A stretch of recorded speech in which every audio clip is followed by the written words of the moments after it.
Hi everyone, welcome back to the channel. Today we're finally going to talk about Book 11 of The Wheel of Time, The Knife of Dreams by Robert Jordan. So, since we're obviously well into the series, this is going to be a full spoiler review, so there won't be a non-spoiler section.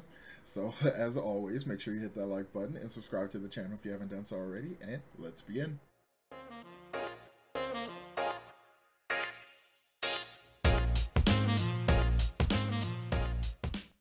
So, The Knife of Dreams, Book 11 of The Wheel of Time. I am getting so close to the end.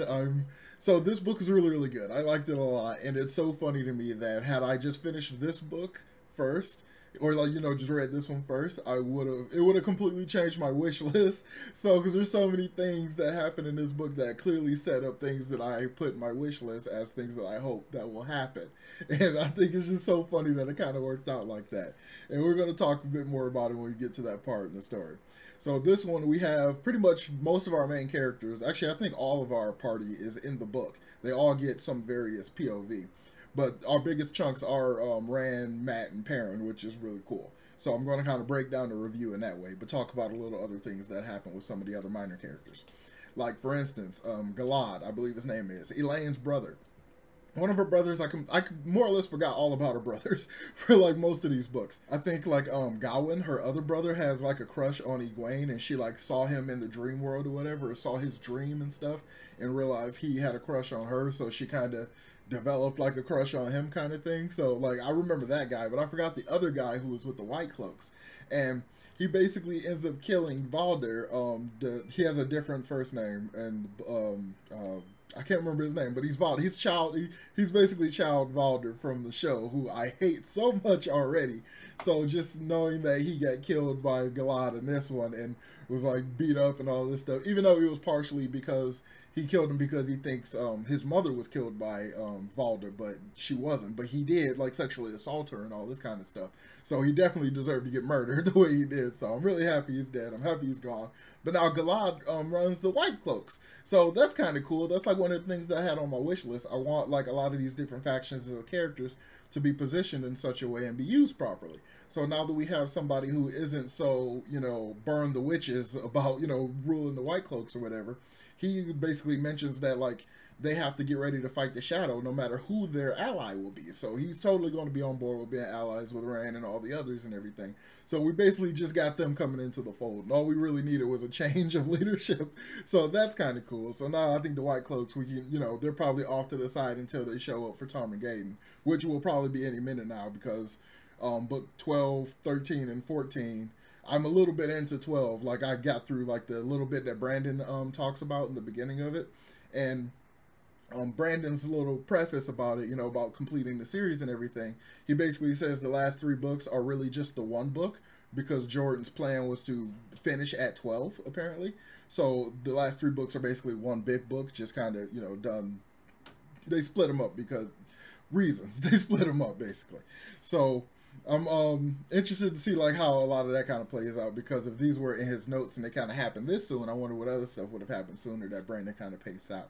So I'm really interested to see what else he's done going forward. So I'm like getting hyped about it.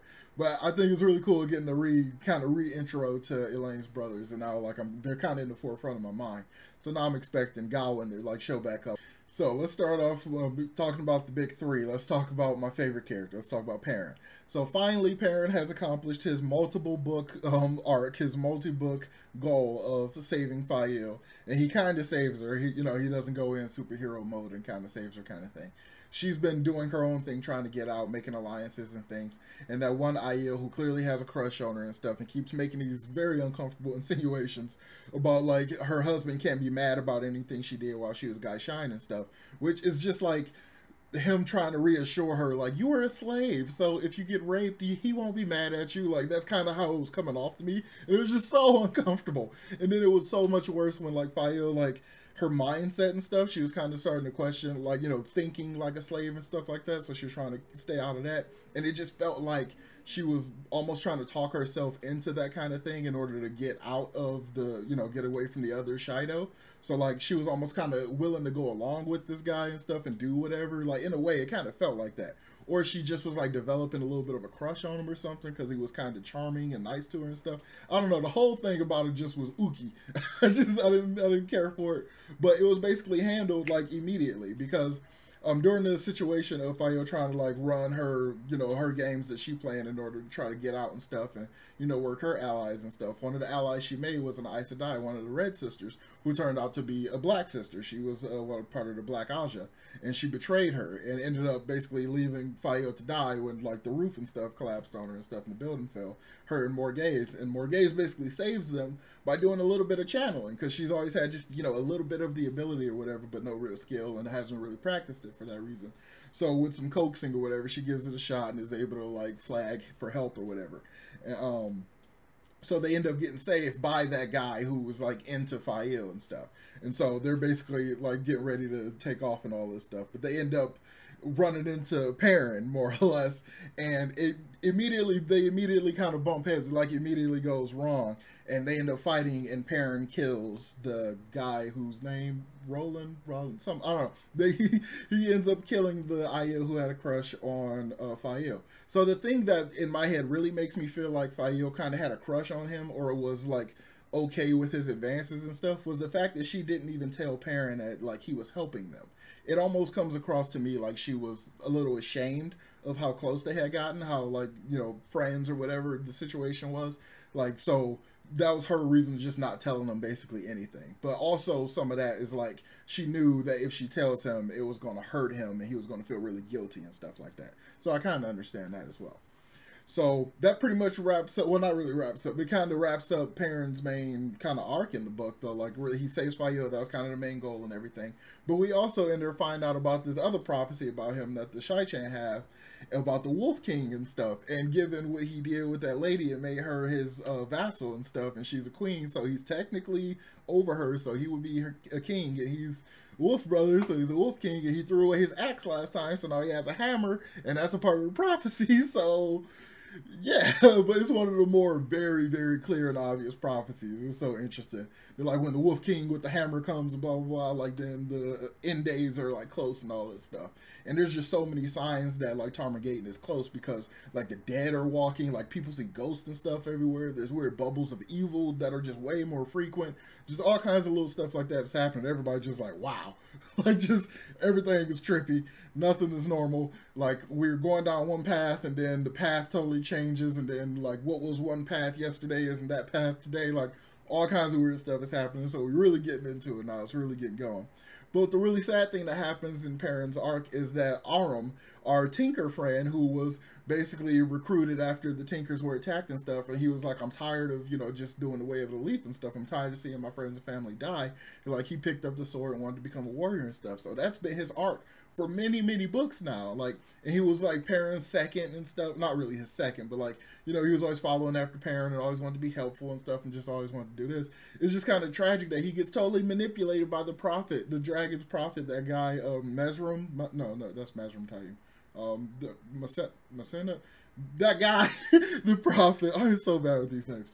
The prophet, like he manipulates Aram into believing that Perrin's golden eyes are a sign of the shadow. So he thinks he's a dark friend, and he freaking attacks him. Like, dude, you've at most, I'm not certain on the time frame. The whole thing so far can't have been more than a couple of years. So like either way, like dude, you don't have the skill to take on a berserker wolf brother. I mean, but I guess you just think he's a dark friend. But in any case, like there's just like Perrin wasn't trying to kill him and stuff, and he ends up killing him anyway, and like so he just super hates the prophet. Like I already hate him because like he's a cult. He created a cult around the Dragon Reborn. Like Rand would have never won any kind of religion thing or anything like that this guy is doing. So he's just a cult leader, and I can't stand him either. Like now I hate him even more because I was kind of liking Arm. Like I thought he was an interesting little thing. Like he was an interesting little concept that they did with the way the Tinkers tend to like seduce people with the way of the leaf, and they'll take other people's kids and stuff. The way he was kind of taken from them and like brought into the way of the sword and stuff like that. I always kind of dug that. But, to have it end in him being manipulated and lied to and stuff to the point where it breaks this friendship he created and makes him betray somebody who he looked up to and trusted and stuff. It's just, such a tragic end. I wonder if they're going to do the same thing in the show, because that guy is older, and I wonder if I'll be less or more sympathetic to him because he's older. I don't know, but we'll have to see about it as far as the show goes. But that's pretty much where Perrin's arc goes. It's, you know, sprinkled throughout the book, kind of, well, more or less sprinkled throughout the book, but that's pretty much this entire arc. So in Matt's story arc, we get a lot of fun interaction with him and Tuon, the daughter of the Nine Moons. This is also another wish list thing. Like, it doesn't feel like insta love, and I'm really into it. But even though like their dynamic is very much like, it feels very inevitable that she's going to say what she ends up saying, and that they make the marriage official and stuff. So it just feels very much like that. But I love the way they're playing off each other. That whole thing with her calling him Toy and him calling her Precious, and the way it was just a game going back and forth. I thought that was so cute. I love that kind of competitive nature. Like, even though Matt kind of, like, he understood it was a game, but to a degree he didn't. He was trying, you know, he had so many kind of internal questions about it. Like, is that her demeaning him and stuff? And like, she called him Toy, refused to call him his name and all this kind of stuff.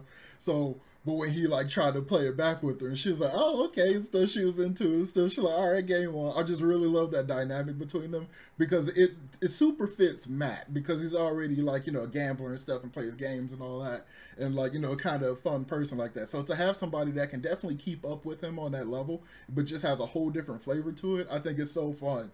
And it's kind of interesting that like, this is the relationship I like. I really like their interaction, and I love how she started to even like come around to him even more and stuff. Like when the Band of the Red Hand started to show up, and she's like, oh, you got these people following you and stuff. She's like, oh wow, they're really loyal and stuff. And like, even got her shadow, the girl who just mean mugging, just oh my god, her shadow friend who she is so funny to me. Like, it reminds me of like a cliche situation of being in a bar trying to pick up a girl, and she's got her kind of bodyguard best friend who basically, I don't even, like, in a cliche situation, not, you know, throwing out saying this happens too often, but it happens enough to be a cliche.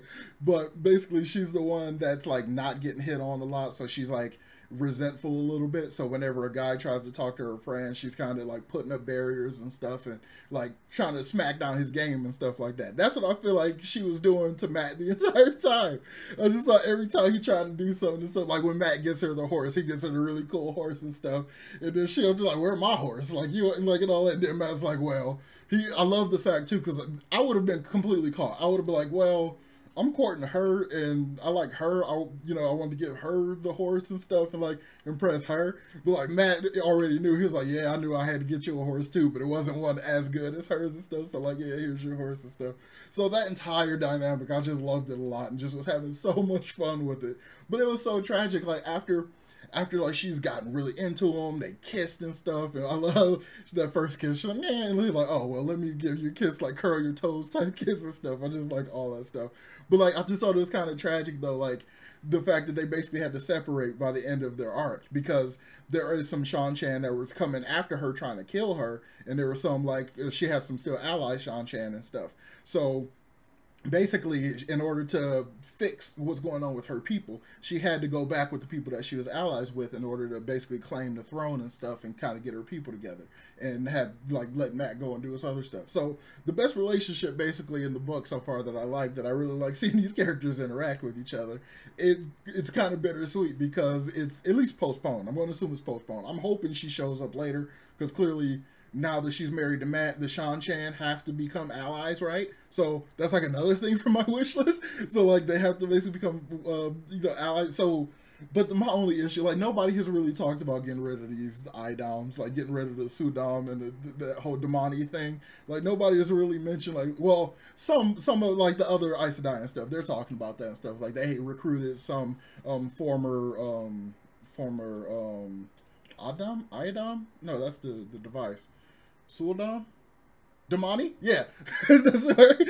So they have some former Damani and stuff, and they're trying to like rehabilitate them to be people and stuff, encouraging them to like pick a surname and stuff like that, and trying to just rehabilitate them out of their, like, probably for their entire, well, up until the point where they learned they could channel, they've been slaves and stuff, and it's so in their culture that some of them are just having such a terribly hard time kind of trying to break out of that. So it's kind of happening there. But I honestly wanted to happen with all of them. But it's also like, at this point in time, can you really put that many people through huge existential crises when we need them to be at their best to help fight this war? So I don't know. If they don't, you know, free them all and fix all of that the way I want, I can accept it if it is because of the fact that we just need them to be at their best when this fight starts. I can accept that. But like, it's just, I don't want the series to end with there still being slaves. Period. That's my issue. But I thought that whole thing was kind of cool. I think it has a lot of promise, and I really like their relationship and the way they're, you know, working together. And I love the fact that she kind of knew all this stuff about Matt, like how she kind of could pick up. Well, mostly we find out towards the end of their arc that there's all these Shan-Chan prophecies and stuff, and a lot of them are talking about Matt. Like another one that basically triggers the final battle being close is another Shan-Chan prophecy that basically is talking about Matt. And that's why she was asking him about, do you know the face of Otter Hawkwing and stuff like that. So I just thought that was cool. Like, it's all like together. So it's like somebody that kind of knows about his whole deal and everything. I mean, having the scarf he has around his neck is probably pretty obvious to make people think, oh, he has like a hanging scar. But like, she knew that and everything. So I just really, really, really like their dynamic, and I like how they played off each other. But like, now she's off doing, you know, other stuff, gotta go be queenly and stuff. So it's bittersweet, but I did get the relationship that's not insta love, because even when they got married, Matt was basically like, when she actually said the thing and like solidified the marriage and stuff, Matt was like, wait, what's going on? Like, you haven't been hyper affectionate to me or anything like that the way that I would expect, like to kind of indicate that they were making progress. And she's like, what do you mean love and stuff? What are you talking about love? She's like, dude, this marriage is basically for convenience. Like, you're a prophecy figure, you got a good army and all this stuff. Like, so this is just a beneficial marriage. It's not necessarily about love. And Matt was like, oh, I like that he was like a little bit hurt about it, because you know, from the last book, he basically had already said like, let's be married kind of thing, you know, said the marriage thing 3 times and stuff.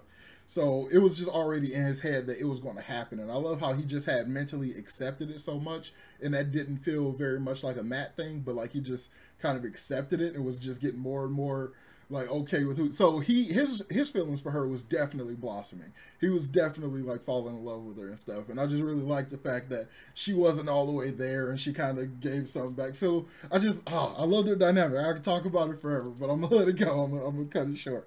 But like, so yeah, that's one of the things I really, really enjoy. I can't wait for Tuan to come back. I really want to see them together again. I really dig it. Speaking of royals, though, let's talk about the daughter heir of Andor, who is now finally queen. So Elayne, who was so annoying. Why was she so annoying in this book? Oh my god, it was like, if any of you ever watched that old show Charmed, like, there was a time where one of the 3 Charmed sisters, was pregnant, and the kid was a mix of witch and white lighter, which is like guardian angel thing. So the baby was just ridiculously powerful and had like shields and stuff, like had force fields or whatever.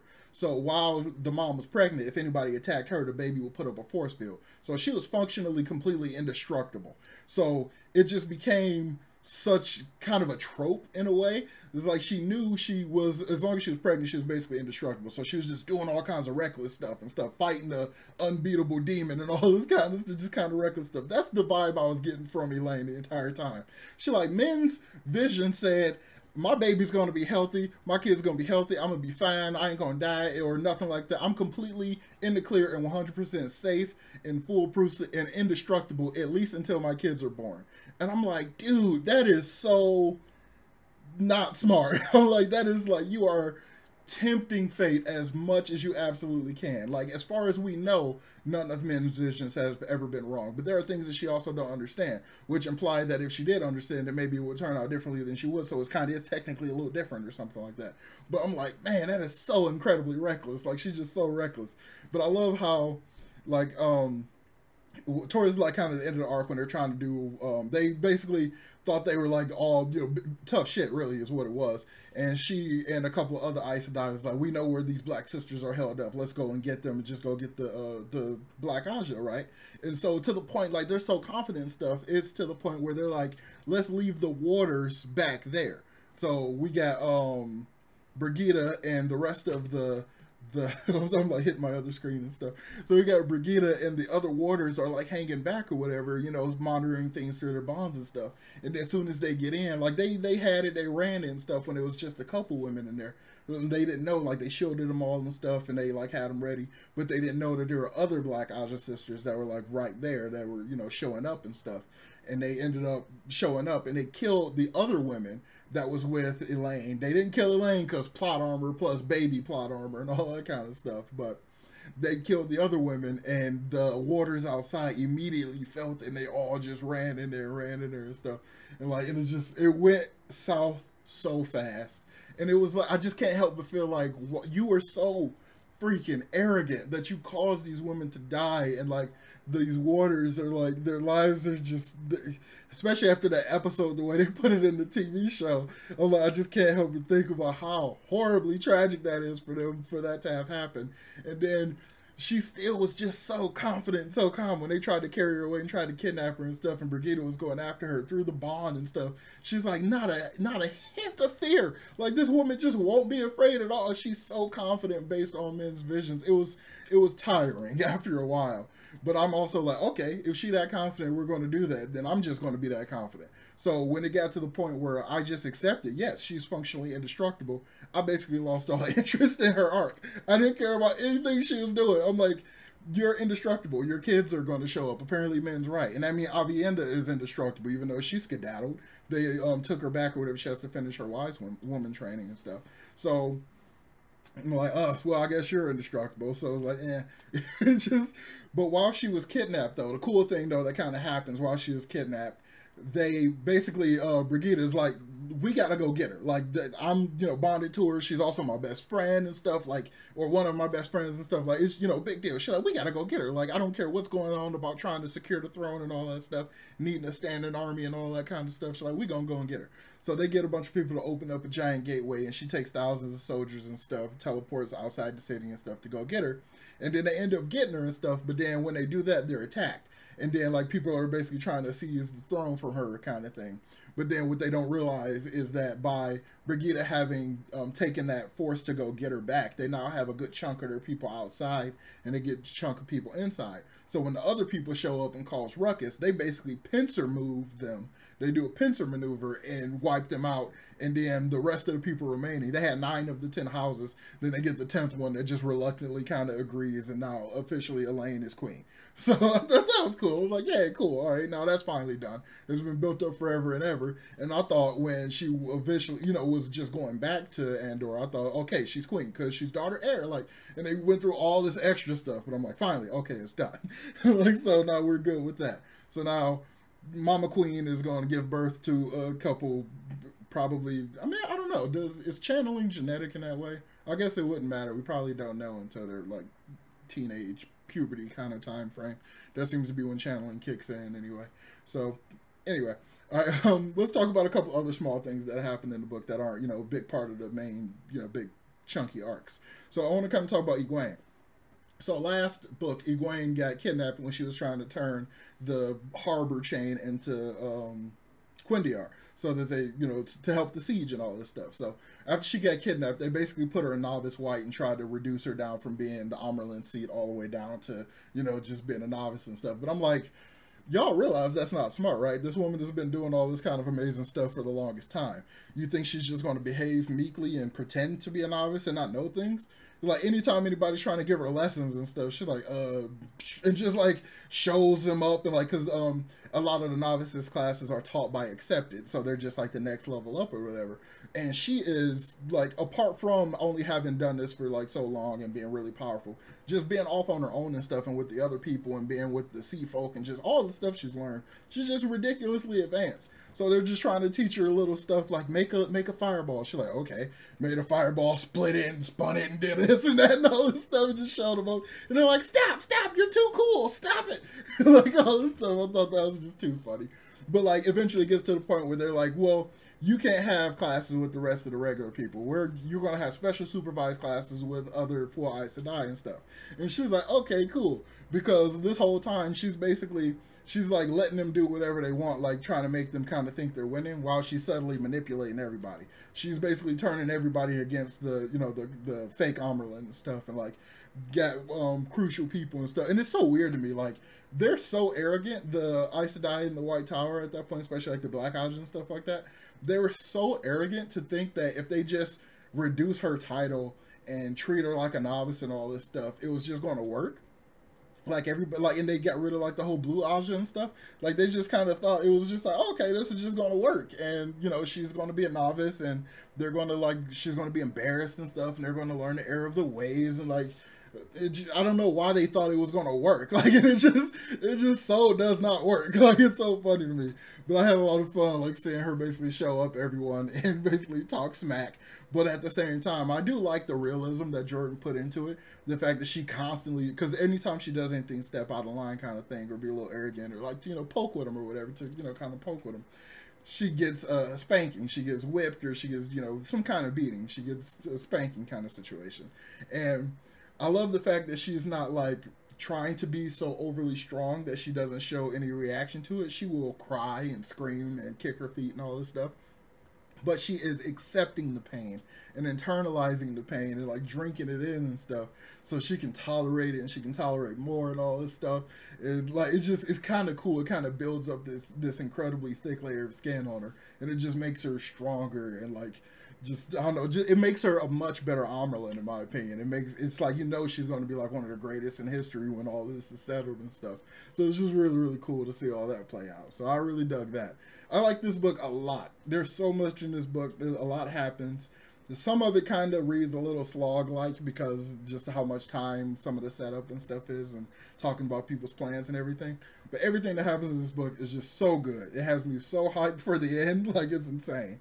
So this video is really, really long, but let's go ahead and try to speed through some of the other stuff. I want to talk about talk about Rand. So we already talked about Mat and Perrin and Egwene and Elayne. So let's talk about Rand. Rand had a whole situation. So basically for the entire book, Rand is getting ready for Tarmangaten. He's ready for the last battle. He's trying to get all his pieces together. He's trying to play chess and get everybody situated. He knows he's going to need the Shai-Chan. So he's like, we got to do something about it. So they basically set up a meeting with the Daughter of the Nine Moons. But we know, like, the Daughter of the Nine Moons is with Mat, so how is he just going to go meet her and stuff like that? So they're like, you know, basically they're resisting meeting. They're like, we only meet you if you meet her in person and stuff. So I'm in my head like, it's clearly not Tuon because she's with Mat, so this is a trap. Like, I don't know, this is a trap. But before all that kind of goes down, they get attacked by a giant horde of Trollocs and Murdral, like 100,000 strong and stuff. So luckily there's a whole bunch of Aes Sedai and Ashmam and stuff there. So everybody like going out and doing their thing, like kicking ass and stuff. And then Rand goes to channel, but Lews Therin grabs the power. Like, so Rand can't actively channel. It's the guy in his head that is channeling. And it's so trippy. It's so creepy to me because like that idea of being utterly not in control of your body and not in control of what you're doing and what's going on. That's so terrifying. It's like that entire scenario is terrifying. But the stuff that Lews Therin did was epic. Like him opening those death gates and stuff. I'm guessing it's just because Shadow Spawn can't go through gates, so they just die and they just drop anywhere. So I guess they were technically just regular gates, but the way they went and described the nature of the weave was slightly different and stuff. Makes me think he's just like, I don't even, like, it was like a special death gate, not just necessarily a traveling gate and stuff. So I just thought that was cool. And then he's up there like doing like the hand things. He got fireballs and shit coming from his fingertips and stuff. I was like, that's just Dragon Ball Z moves right there. So I just thought all of it was so cool. I thought it was epic, but it was also like, whoa, Rand is not doing this. Like, what does that mean? Like, and then like later on when everything calmed down, they killed them all, and Lews Therin is still holding the power and just drawing more in, basically trying to burn them out and kill them and stuff. And I'm like, what the hell? Like, it had me like feeling panicky because I'm like, we need to deal with this. Like, we need to deal with this. But in order to, so basically Rand and Lews Therin makes a plan. They're like, look, he's like, stop, like, let go of the power and stuff. He's like, we can die at Tarmangaten. Like, we just need to work together and be on the same page until the final battle, and then we can die. He's like, okay. And Lews Therin kind of lets it go. He's like, okay, like, all right, you made that deal, madman. Let's, you know, we're going to die at the final battle. That's the plan. Like, because he wants to die. So it's just that entire thing, because the power is cleansed. He's still got that entire voice, entire person in his head. That whole thing is different. And later on, we find out, like, well, to me, I think that entire interaction is a manipulation. So later on, when he actually goes to meet Tuon, the daughter of the Nine Moons, it is revealed that, of course, it is not Tuon, like, because we obviously know it's not. It turns out to be, how do you say that name? Cimaraj? It's a Forsaken. So it turns out it was the one of the other Forsaken, the willowy lady and stuff, the one who's basically the opposite of Lanfear, like the diametric opposite, like Black Queen, White Queen kind of thing. So that one, she basically says things like, so they of course battle and stuff, but this you know, she's not as strong as the other Forsaken and stuff. So the battle, it wasn't, you know, particularly difficult. She ends up getting captured and stuff. But kind of as a Hail Mary, kind of as a thing that Trip ran up, she's like, I know what's going on inside your head. Like, I know what's going on with that. Like, the best healers in the world couldn't fix it and stuff. Anybody that hears voices like that, they're going to die. So you're screwed, basically. She tell her, like, you're screwed and stuff. And in that battle, though, like, during the battle, Rand loses a hand. So, like, I've seen fan art and stuff of him with one hand. So I'm like, oh, okay, I guess that's where that comes from. So that was kind of spoiled because of art sometimes. But, you know, that happens. But I just thought that's kind of cool. I love the fact that, like, even this far in, as many Forsaken as Rand has dealt with, how overpowered he is and all this kind of stuff. Like, and it mostly happened because of a lapse of concentration, because him trying to deal with Lews Therin. But it still shows that there are consequences and things happen, and Rand is vulnerable and he can still be hurt and stuff because he is so ridiculously powerful. It is nice to still see him get injured and hurt and stuff and have to actually struggle to try to do and all this stuff. So I really do appreciate that that's still a part of his character. But basically, it sounds like, I think it's a lie. I think it's a complete and total lie that, like, it's impossible to heal, that there's nothing that can be done about it and all that stuff. I think that's absolute crap. That's absolute crap. Because, like, you know, of course, being a Forsaken, you're not trustworthy. You just lost. You're, you know, you're getting captured. So you're going to throw a Hail Mary. And this is one of those Forsaken that is one of the more slick and, you know, behind the scenes and manipulative ones anyway. So I don't buy any of it. There's somebody's going to be, probably Nynaeve. If I'm being honest, probably Nynaeve is going to figure out how to fix that and going to do something. Or maybe Egwene and Nynaeve together are going to use, like, their knowledge plus making a Terangriel. No, I'm sorry, that's Elayne that knows how to do the Terangriels really well, right? No, that's because Avienda can touch Terangriel now and know what they do. So that's kind of an interesting little upgrade to her power set. She's got to be like the 4th strongest person in the last 1,000 years or whatever. But in any case, so I don't really know how it's going to happen, but I really do feel like Nynaeve and Egwene are probably going to use like a Terangriel or something. There's going to be some kind of way to fix Rand's mind. Because, I mean, I honestly can't really see the series not having some sort of happily ever after. Because it's so classic fantasy in a lot of ways that I feel like it's inevitable. So there has to be a way to fix Rand. If not, he's going to die. I just don't think he's going to continue going with that issue. So either he actually is going to die, you have to do like some big sacrifice thing and all that, and end up becoming like a Jesus figure, or it's going to get fixed and he's going to live happily ever after with his 3 wives and 1,100 children. So yeah, I don't know. So that pretty much kind of wraps up this this review though. But I do still have a few other things I want to talk about. Like one of the big things that happened in Matt's storyline that I didn't talk about when we were talking about Matt. It also is a wish list thing, which I thought is so funny. It feels like it has to be so deliberate. It has to have been thought out and planned out. So Matt is hanging out with Tom, who's been with him like forever at this point or whatever, and he's just folding his note and stuff. He's just got this note and he's taking it out of his jacket and stuff, and he's folding it and opening it and all this stuff. And Matt's like, he's seen him do this multiple times and stuff. So he's finally like, dude, what's up with that note? What's going on? And Tom's like, finally, you asked me about it. It's like, It's like, basically, Moraine said, I can't tell you anything about this letter until you ask about it. So when he goes to tell him about the letter, Moraine's alive. So if I would have just waited another, it feels like if I would have waited another book, it would have changed my entire wish list. And it's so hilarious. I love that. But it's kind of funny in the way that it makes me feel like Jordan was thinking about this. It's like he took surveys or something and kind of realized, oh, if I wait this number of books, then people will let it go. Even if without a body or whatever, they'll kind of let it go and not keep looking for this character to return. So I'm just going to bring her back at the last time. Well, she's not back yet, but we know she's alive. Matt's going to have to go and rescue her and stuff. But I don't even know if that's because he basically put it off. He's like, we got other stuff to do, and then we're going to do it later. He does it kind of reluctantly because he does really want to go and save her and stuff. But it kind of gives off this impression that that's what Matt's going to do as the book closes or something like that. That's what he goes off and does. Perrin goes off and do something. Rand goes off and I don't even know, like, because his whole situation is weird to me. Min is easy. Min is like, she's from his village and stuff. She's very much a free agent kind of thing. She's not tied to any one place. But isn't Avienda, as a wise woman, going to be tied to the Aiel Waste? Isn't she always going to have to be there? Isn't she always going to have to be with her clan, you know, her group of people or whatever? And won't Elayne have to be an Andor as queen? So, like, how does that work with your wives or whatever? Like, I mean, you can make gateways, but, like, do you really want to live separate from... I don't know. The whole situation is weird, which leads me to also believe he's going to die. So, I don't know. Something's going to happen. Rand's probably going to have to die. But, I don't know.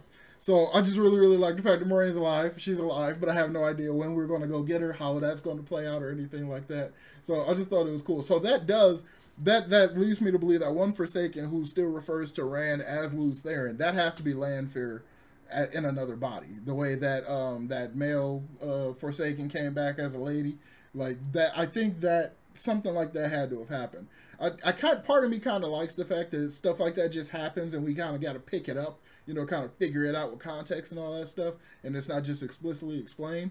But another part of me is like, I really wish the Forsaken would just sit there and have a conversation about it. Oh, speaking of their little conversations, they like, God, this video is so long. They have a conversation and basically agree to do exactly what they should have been doing already. Like, it's so funny. They keep doing this. It's like when they were cleansing the power, they're like, oh, we sense all that. Oh, we got to go kill Rand. I'm like, but weren't you already doing that? Wasn't that already the goal? Weren't you, you know, isn't that your entire point? Wasn't it, or, you know, get him to work for the Dark One or kill him or whatever? Like, why is this new at this point that you want to do that, you know? So then it gets also, same kind of thing basically happens here. They have a meeting. You're like, we got to go find more of the seals and hurry up and start breaking more of the seals and stuff. Like, we're running out of time and stuff. I'm like, why weren't you doing that before? Like, y'all have been free for so long. Like, well, you literally just twiddling thumbs. They just been twiddling thumbs. That's all they do. It's so crazy. But I'm like, they got to be doing something. He has to have been saving something. And I hope Jordan left notes for Brandon for that. Like, I really do. Because, like, it has to be something. Like, they have to do something. So, yeah, I'm going to go ahead and wrap this up. This video is literally in the raw footage unedited. It's over 40 minutes, and I don't know who wants to listen to a 40-minute book review. So, yeah, I really enjoy this book, if you can't tell. I'm still, like, every time I start thinking about it, it's just more little things that happen, and they have all kinds of implications and stuff. But a couple things from my wish list have already basically been promised at this point. We got chess pieces that are going in a way that makes me feel like some of what I was hoping for might happen. We got a non-insta-love relationship, and like it's even tragically separated at this point, which I dig. And we got the promise that Moiraine is not dead. But granted, she is clearly not coming back as the advisor and stuff. That's still Cadswain. That's how she was behaving in this book. And if Matt's not going to immediately go and save her, then I don't know if we got enough books left for her to come back and do anything. Especially since Jordan originally planned ending the series at 12.